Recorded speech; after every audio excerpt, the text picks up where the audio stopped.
Welcome to This Week from the Principal's Desk, a podcast for Lutheran school administrators and leaders by two Lutheran school principals. My name is Rob Lunak, and I'm the principal at Mount Calvary Lutheran School in Milwaukee, Wisconsin, and my co-host is Mike Sheeman. My name is Mike Sheeman, and I'm principal at Bethany Lutheran School in Parma, Ohio. And today's topic is kind of a fun one because we often think about all the things that we do as a school, and we talk about our academics and the ways that we prepare students to face the challenges of the world. But that certainly goes beyond just academics. When we're looking at a well-rounded education for kids, we also want to consider the other offerings that Lutheran schools can share with students in order to get them involved, in order to hone other skills and to have them use their talents and gifts for the glory of God. So today we're going to talk a little bit about some of the student activities and the clubs that are present at schools, some options that are out there that Lutheran schools could consider, and even some of the infrastructure that needs to be set in place in order to run these clubs effectively. So yeah, it's going to be a fun conversation as we take a look at all of these things. So Rob, as you think about clubs and activities, I always like to get the why behind them. So how do you see these as an important part of a Lutheran school ministry? Kind of everything you do at your school, whether it's a sport, a club, activity, curricular choice, everything should relate back to the mission of your school. Everything should fit. There are plenty of things your school could be doing, and you need to ask yourselves, should you be doing those things? And that's an easier conversation, I think, to have around new things. Hey, why don't we do X? Well, we'd love to, but it doesn't really fit. For example, your elementary school probably would not make a great place for driver's ed. Doesn't really fit your mission, doesn't really fit your model, right? There are other places that do that better than you do, so that might not be something you want to get into, right? And when we look at student clubs, activities, we want to apply that same lens. Is everything that you're doing focused on the mission of your school, pointing kids to Jesus and sharing the love of Christ with them and their families? And if you have, for example, a volleyball club that's great, everyone loves it, but it ends up being really competitive and you lose sight of that, you need to have a conversation not about do you get rid of volleyball, but how do we refocus on exactly why we should be what we are. Everything that's out there in your community is a reflection of your school. They are representatives of your school, whether they're in your building or out of your building. And so how do you make sure that all of those clubs relate to your mission? For example, would you have a school that had a mixed martial arts program? Maybe, potentially. I think that a lot of people start thinking about that and they go, oh, well, we're supposed to be peacemakers and mixed martial arts is really about punching people right in the face. Is that something we should be doing? And if maybe it's an outreach opportunity, maybe you're in a school where that totally makes sense. And if you are, I'd actually love to hear from you. I would have so many questions. I'd be really curious about it. Okay, so if we've identified which activities we're going to have and why we're going to have them, how do you get those up and running? It's one thing to have the idea. How do you get those up and running? If you are fortunate enough to be at a school where all the teachers can do that, I think you're maybe among the minority, I think, nowadays. I think we all need parent volunteers and we all need extra help with those. So Mike, how do you guys involve parents? Let's say you have your activities. I don't know what the big ones are there at Bethany, but you have those. How do you make sure that you have a partnership with families and you start involving them in that role? That's a great question. I feel like our parents have a lot to offer and a lot to give. And it always starts with getting to know the people that are in your community, getting to know your parents. And let's say that you have a parent that's really passionate about maybe Lego robotics. It's fun to get to know that and then to start talking to that parent to say, how could you use your gifts to create a club here to help and support our kids? At the last school where I served, that was exactly the thing that had happened. We had a few parents that they were just really passionate about it, and they started a club. They came to me looking for support from leadership, and we were able to provide that. But I feel like a side effect maybe to student clubs and activities is that it's another way to engage your parents. It's another way to bring in families into the school where they can feel like they're comfortable. They can feel like the school is another home for them, if you will, if we're serving them and serving their kids. So Getting to know the parents, figuring out what it is that they are best able to serve with, and asking them to be involved is a great way to do that. Sometimes it's the same with staff too, like you were just mentioning about the teachers. I feel like if a teacher has a real passion in a specific area, we can groom that as well. We're able to use that.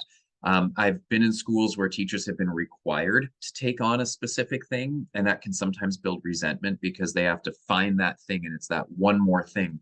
But if you have teachers and parents who are passionate about it, not only is it going to be a lot of fun, but they're going to do a really good job at taking care of all the details and making it a great experience for the kids.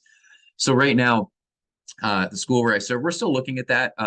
We know that we have all the sports that you would typically expect, but sports for us don't start until about fourth grade. And so the question becomes, what are we doing for the little kids under fourth grade? How are we going to give them clubs and them opportunities? And frankly, it's something we're still trying to answer here a little bit. But I've seen other schools that have done things like, running club for the little kids or a, Lego builders club or various things, again, involving staff and parents. But if you can provide something for every single student in your school to be a part of, it just continues to build your capacity as a school. Yeah, that's one of those things where sports are kind of the easy one, but you need something to get everybody connected and involved because there could be great opportunities there. I used to run a Pokemon club, and we'd teach the kids how to play the Pokemon card game, and I had 54 kids in Pokemon club, first through eighth grade. It's a lot of kids that want to meet every Wednesday after school and play the Pokemon card game. And it was just something that they were interested in that they could do that honestly for us fit a lot of our goals. You can't play that game without knowing how to read. You have to have good sportsmanship. You have to be able to interact with others. And then I got parents that were sometimes hard to get involved because their kid wasn't in anything. All of a sudden, their kid was involved in this, and they said, "Hey, can I help with Pokemon Club?" I would love you to help with Pokemon Club, absolutely. So it's a great opportunity to reach out to people who maybe have been hard to get involved because you haven't been offering ways that work for them. Not everybody is going to like sports. Not everybody's going to want to be in some academic focused club. You have kids that aren't interested in some of that. And so being able to give them small opportunities. And that one started because a kid just asked me, "Hey, can we start a Pokemon Club?" And I went, "Sure. Why not?" Nowadays, if I have a kid who comes to me with some of those questions, my first question back to them is, do you have an adult who would like to help with that? Whether it's your parents, whether it's a teacher on staff, do you have somebody who would want to be involved in leading that? Because you as principal can't lead everything, and it is sometimes an unrealistic expectation to expect your teachers to lead everything as well. Are there some other interesting topics that you've heard come up for clubs, Mike? I think there's been a variety. Again, it's um, more contextually based on where people are. I know um, there's a lot of opportunities for fine arts, I think, for things like drama club or additional band or instrument things. I've also seen at one school where they did a club of a chapel leadership club. And so these kids would come in and then they would do certain things to help lead chapel, lead the music, do the PowerPoint slides or all the different things there. Actually, it was through a club that I was able to transition that into a little bit of a middle school class that we would do once a week called Geek Squad. Just like at Best Buy, where they have the Geek Squad, I had about 15 kids that came and I trained them in all the things of technology at our school, how to use things like document cameras and smart boards and the Chrome pads and everything our teachers use. And then when the teachers have issues with their technology, they would call one of my middle school Geek Squad kids to come and support them. And they thought it was so cool because the kids were helping the teachers. And it wasn't just, I can't turn my computer on. It was legitimate things that our students were really fixing for the teachers. So I would encourage people to get as creative as possible because this is another way that as a Lutheran school, we can set ourselves apart to say we go well beyond the academics. And quite frankly, here's how. But I think one of the things that we should focus a little time on are some of the things that the students put together. A student council is really an effective way to build a community for the students to become a part of something bigger than their classrooms. And I also want to highlight the Lutheran Junior Honor Association that's available through the LEA. Here at Bethany, we've started an LJHA chapter. And what really excited me was I had a student that came with a full 2-page proposal to me to say, I think we should start a Lutheran Junior Honor chapter at Bethany. Here's why. Here's how we do it. But I need your support because we need to fund it. We need to come up with bylaws. We need a staff faculty committee. And we did all of those things. And we've had tremendous success with the Lutheran Junior Honor Association. So we've structured it where it's something that students from 6th through 8th grade can apply to join. And our Lutheran Junior Honor, the intent of that is to serve our community, and our student council, the intent is to serve our students. So we have two differentiated groups, but we're providing a lot of leadership opportunities for the kids. So through that, the students have the ideas as well of things that they can do to as activities, as just fun stuff for our kids in our communities. So I don't know if that's super common yet, but the LJHA is fairly new, but I would encourage people to have a look at that. Yeah, if your school is in the National Junior Honor Society, there is now a Lutheran alternative for that, which I would highly encourage everyone to look into. The other one's great. I've been in schools where we were part of that, but if there's something that is going to be comparable and has the Lutheran faith entwined in it, that's always a good thing to get involved in. Now, what about sports? I think that's probably the big one that a lot of people are familiar with, whether that's volleyball, basketball, depending on where you're at. Sometimes sports can be this maybe this idol in a sense. They can turn into that for sure. And how do you make sure that the sports remain a part of what you're doing without becoming all of what you do? When I was in Janesville, basketball is king. And so we had a huge basketball tournament every February. It takes 3 days. We take the Monday after the tournament off because we need it off. There are 1,200 people who come to the building for this tournament. It's been going on for 40 something years. And it's a great thing that we do, but it does not override the mission of what we do. It cannot be the only thing we do. If our goal at basketball season is just to win, and that's all we do, I think maybe we've missed the point of especially Lutheran elementary school sports, right? Mhm. And I get at the high school level, I'm not saying winning's not important. I'm a very competitive man myself, okay? I have 2 brothers, 3 brothers. See, look, I already forgot one because I'm more competitive. That's how it goes. And we're very, very competitive. But I think in our Lutheran schools, we have other things who can teach people sportsmanship, teamwork, humility. And all of those should be the focus outside of just the win-loss column. And I say that to say that the sports we offer don't always need to be at the highest competitive club level. Maybe your school is not going to have the best basketball team, but that doesn't mean you shouldn't have one just because you're not going to be the best at it. And I think of intramural sports. Do you have sports opportunities for the kids that maybe couldn't make your teams, that maybe don't play club ball wherever? And that's becoming more and more of a topic now, is club sports. Those compete with school sports in a sense. And how do you make sure that you keep those grounded and focused on the love and care of Jesus, right? Everything that you do. If you're just going to be competitive, I think you've missed the point. So we've talked about lots of things: sports, clubs, honor societies. As principal, do you have to be at every game, club meeting, tournament, art exhibition? Do you have to be at everything, Mike? Well, the reality is you can't. As principal, you will be invited to everything. And in some cases, there may be expectations that could be spoken or unspoken. So it's important to understand what people need but I also think this goes back to our talk before on self-care and setting boundaries. You do need to have those. And if you're at everything, that comes at a cost too. And sometimes that cost is time with your family or frankly, just downtime, whatever it is. So what I try to do, I make a point of going to at least a game every season. If there's a club or something that I can pop my head in, I will certainly do that.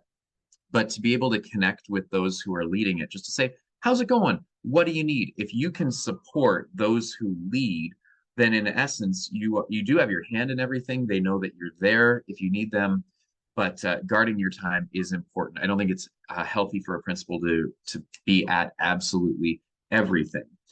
There's different times when it's like if this is the for us the All Ohio State Championship game and we are in it, yeah, I need to be there as best that I can. But certainly principals still need to come up with that balance, and it does need to be guilt free. The kids will say, "Oh, I wish you were there. I wish you would have come," and it's okay for you to say, unfortunately, I wasn't able to make it, but hey, I heard you had a good game. It's so for principals to know what's going on in these clubs and then to relate to the kids on that level. That speaks of presence and an awareness that really fulfills that need.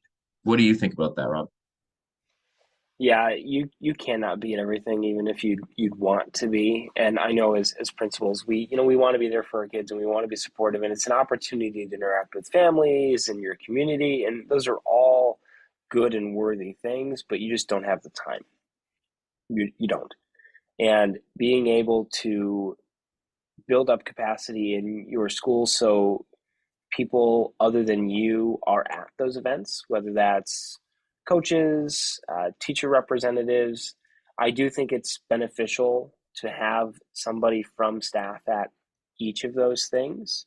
Just doesn't always have to be the same person. Uh, I've been at a school where we send an away rep to every away game, even the far ones, right? Because sometimes we have coaches who are volunteers and they're not on staff, and then we say, okay, either the athletic director, the principal, or one of the designated person's got to go just to be there and be a representative, because you want to know how your team is representing the school. You want to know how everything's going, and you want to be there for questions. But that doesn't mean it has to be just you as principal specifically. If you're wearing all of those hats, I would encourage you to take at least one of them off.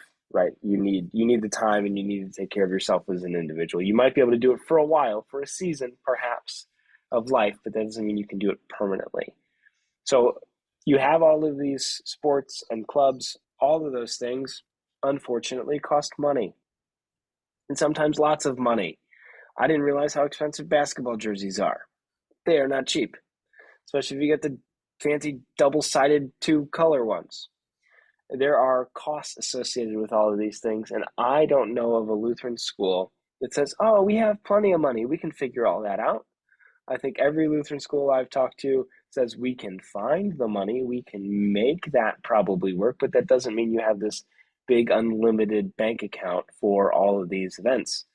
So what are some things you guys have done to help with offsetting some of the costs and fundraising for some of these things?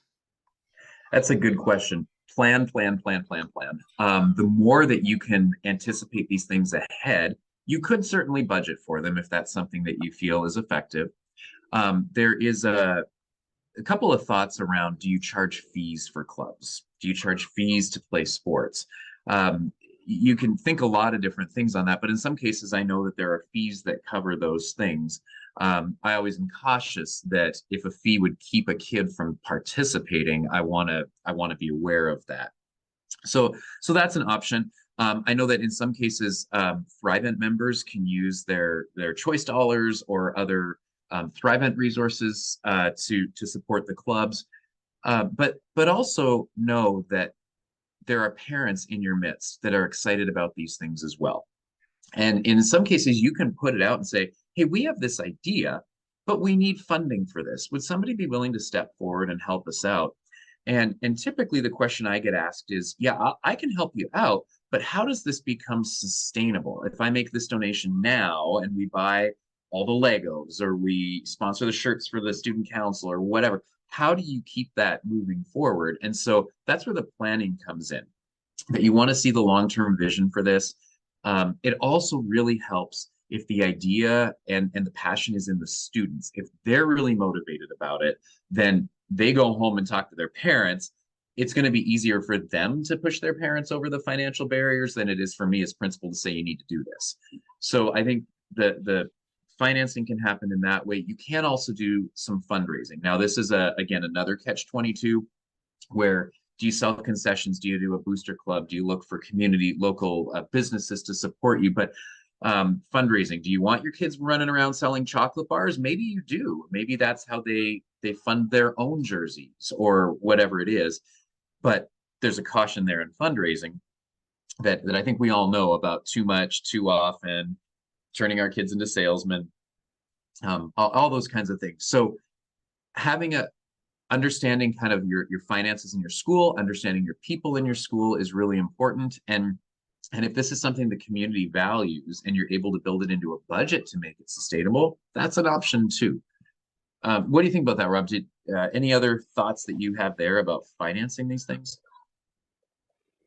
You have people in your community who are very passionate about lots of things, and being able to connect with them and those passions is really helpful. And I know we don't want to turn our kids into salesmen, like you said, but honestly, they're your best ones. They really are.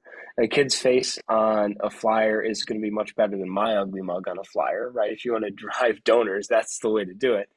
And some of that is really just connections with people. Having your groups, clubs, sports out in your community is probably some of the best fundraising you can do. And it doesn't even have to be focused on fundraising. Focus it on service. And people see what you're doing. And if they like what you're doing and they want to support what you're doing, they will. I will always have, if we get a donation, I have all the kids write handwritten thank you cards, and I deliver a stack of them to where that donation came from. And that's some of the best connection we can make. And it helps our kids recognize that there are people out there supporting them, and we need to be thankful for the blessings that God is giving us from these people.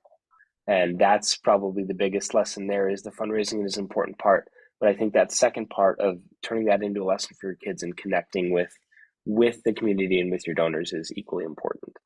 The last thing I want to talk about today is actually, now that we have all these groups, celebrating them and recognizing them in your school community, because every kid loves recognition. You have some shy kids, absolutely, but they like being recognized, just maybe in a way that's not necessarily public.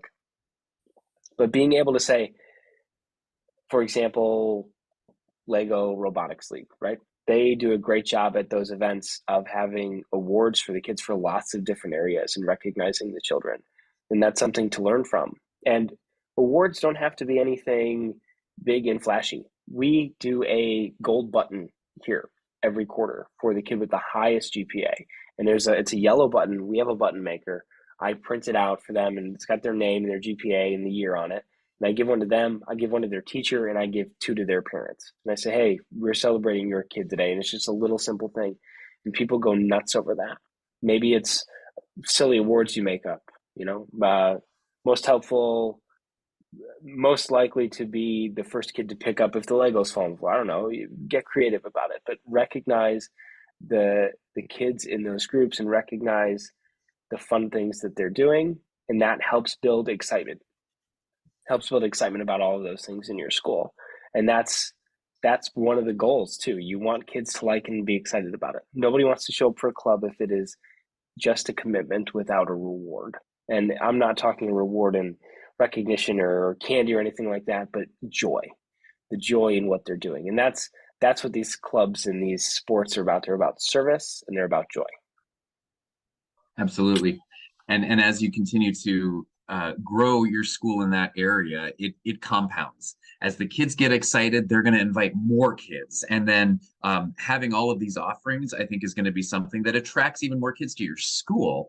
It's certainly something that you can use as a marketing tool to say we offer all of these things. And why do we do it? It's so that we can minister to the whole kid, that we can bring joy to them and provide a very well-rounded education. Because we all talk about holistic education and teaching the whole child, the entire child, and this is a big part of that. So, any closing words of things that you want to say, Rob, as we wrap up about clubs and activities?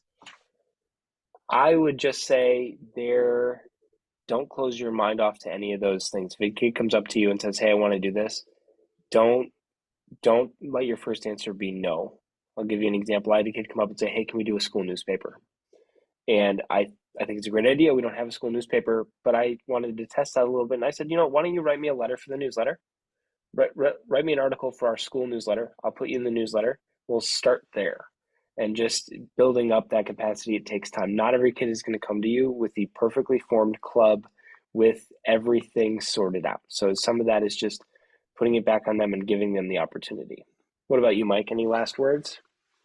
Yeah, I would say the same thing. This is something just to gain some excitement, have a little bit of fun, and if there's a way that you can extend it beyond the kids, involving the parents, making this something that is relational, something that adds to your school, they're not all going to go smooth. And sometimes a club or an activity is going to add a layer of now there's opportunities for complaints or things to go wrong. Don't let that stop you because we know that we're doing it for the right reasons. We're building up our kids, we're honing their skills, and they have an opportunity to serve the Lord with their talents. So I encourage you, go for it, make it happen, and God's blessings as you do. Yeah, I think that's a great place to leave it. And I'm actually going to throw out a plug for next week because I think next week might be an interesting one for people. We are going to talk about considering a call, whether that's and I think we'll probably focus on a call to a principal position. So if that is something that is interest to you, or you know somebody dealing with that, we are in call season. That would be a fun one. So we'll see everybody next week.